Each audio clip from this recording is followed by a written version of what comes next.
காய்கறி எல்லாம் நிறைய கிடக்கல, பேசாம இன்னைக்கு அவியல வச்சிட வேண்டியதான். மருமவளே மருமவளே, அந்த அவியல் காய்கறி எல்லாம் எடுத்துட்டு வாமா. இந்தாங்க தே.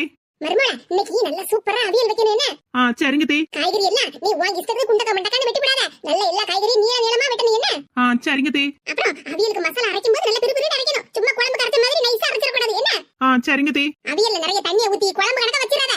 சரிங்க தே. அப்புறம் என்ன ஏதோ சொல்லணும்னு நினைச்சேனே. கடைசி அவியலுக்கு தாளிக்கும் போது தேங்காய் விட்டு தாளிக்கணும். என்ன சரிங்க தே. தாளிக்கிறதுக்கு முன்னாடி காய்கறியில கொஞ்சம் போல தேங்காவையும் துருவி போட்டு இறக்கிடணும். என்ன தினமும் நம்ம தான் சமையல் பண்ணிக்கிட்டு இருக்கோம், என்னமோ ஒண்ணுமே தெரியாதவகிட்ட பேசின மாதிரி எல்லாம் பேசிக்கிட்டு இருக்காவோ. அப்புறம் மசாலா அரைக்கும் போது கொஞ்சம் நிறைய சீரகத்தை போட்டு அரை. என்ன அப்பதான் அவியல் நல்ல வாசமா இருக்கும். அவியல்ல மாங்காவை கடைசியில போட்டு இறக்கணும். மாங்காவை போட மறந்துட்டு நீ எல்லாத்தையும் தின்னு விடாத. இன்னும் எவ்வளவு நேரம் தான் இவங்க சொல்லலையே நான் கேட்டுக்கிட்டு இருக்குது. என்ன மருமகளே, நான் சொல்றது எல்லாம் கேட்டுட்டேல? இந்தாங்க தே, எல்லா காய்கறியும் நீங்களே உங்க இஷ்டப்படி எப்படி அவியல் செய்யணுமோ நீங்களே செஞ்சு சாப்பிட்டுக்கிடுங்க. பழைய கஞ்சி கிடக்கு, நான் அதையே உள்ளி வச்சு குடிச்சுக்கிடுதேன். நான் இப்ப என்ன சொல்லிட்டேன்னு இவ்வளவு கோவத்துல போறேன். இப்படியே எனக்கு மருமகளா?